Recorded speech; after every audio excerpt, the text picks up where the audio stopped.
Many times, people have the huge admiration, Baruch Hashem, of the Gadol HaDor. But based on what? Based on their scholarship, based on the amount of books that they wrote, based on the amount of lectures they've given, based on the amount of significance in the Torah that they have. But very few of them actually learn the private lives of these Gdolim.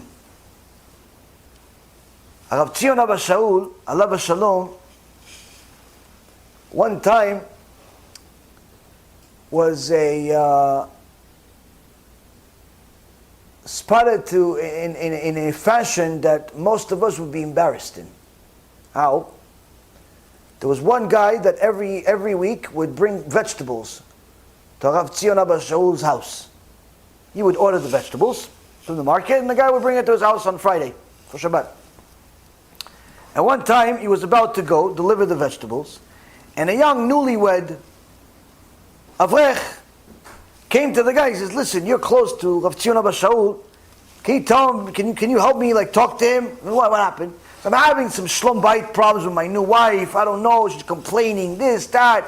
Can't take it. I don't know what to do. So maybe I go to the Kvod Rav. You say a good word for me or something." He says, "I'm going to him right now. Come, pick up a box. Go with me."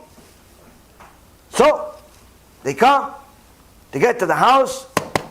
Knock on the door. Rav Tzion Abba Shaul opens the door, and they see him with his pants rolled up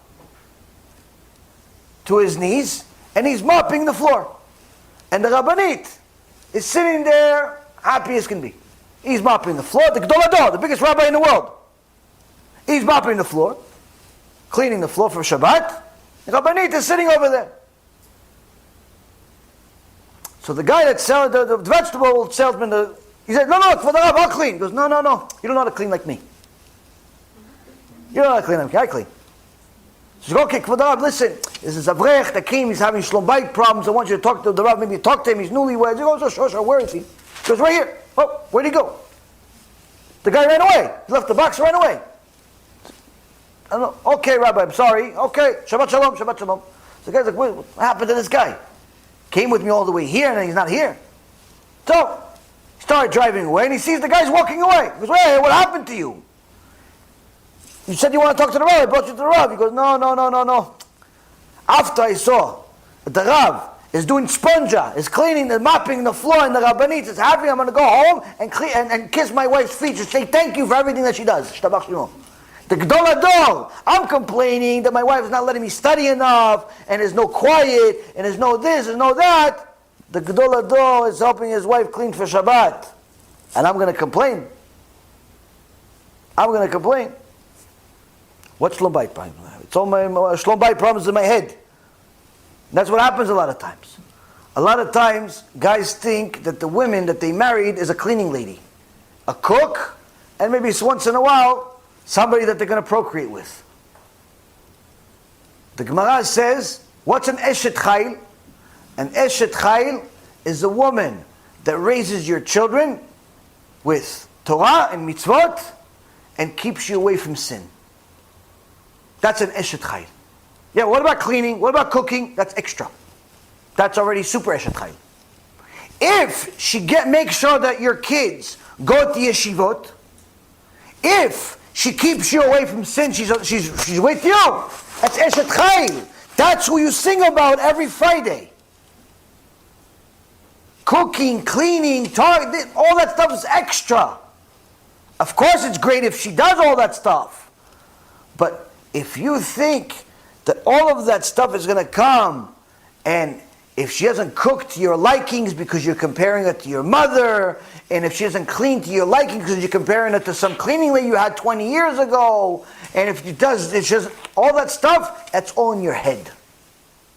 That's all in your distorted head of what you think a woman is supposed to be. You thought you married a cleaning lady, / chef, / somebody that you're going to be with. A baby oven. And unfortunately what ends up happening is a lot of guys ruin their marriages because of the distorted mindset of what their wife is supposed to be. Why? They have no dot. They have no chokhmah. They have nothing. They're worse than an animal. They don't know what an eshet chayil is. Sometimes people come to me with shlom bayit issues. I talk to the guy. I say, okay, so what's the problem? Because I just told you, what's the problem?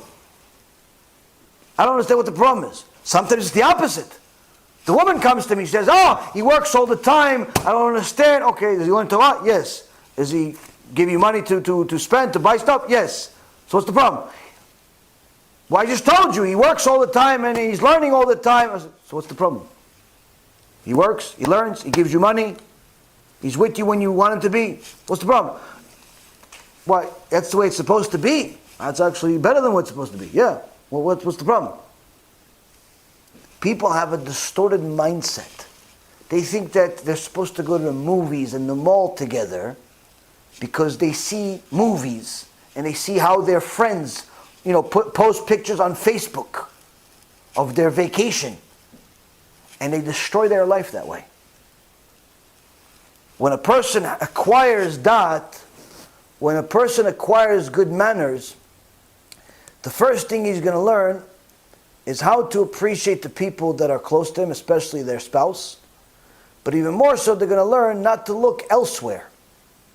Not to look at your friends' Facebook pictures, not to be interested in what other people are doing in their life, but more importantly, look for ways to help other people. Instead of look for ways to constantly get more stuff for yourself.